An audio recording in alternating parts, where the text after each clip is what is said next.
小海身高只有82厘米，體重17公斤，同2歲小朋友嘅身形差唔多，係參賽嘅機器人中最迷你嘅。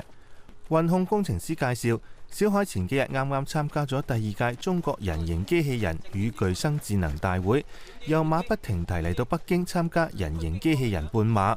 呢個係小海第一次上高強度嘅長途線，連工程師都有啲擔心。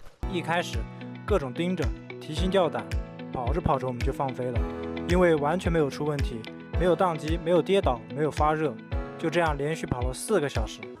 喺小海比賽過程中，仲有觀眾為佢加油，佢亦不負眾望。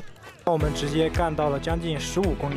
從項目角度來說，這是一次很成功的壓力測試和極限測試。從小海角度來說，哥已經盡力了。工程師話，參賽之前對小海進行咗升級改造，後續仲會做技術總結。廣州電視記者楊家良報導。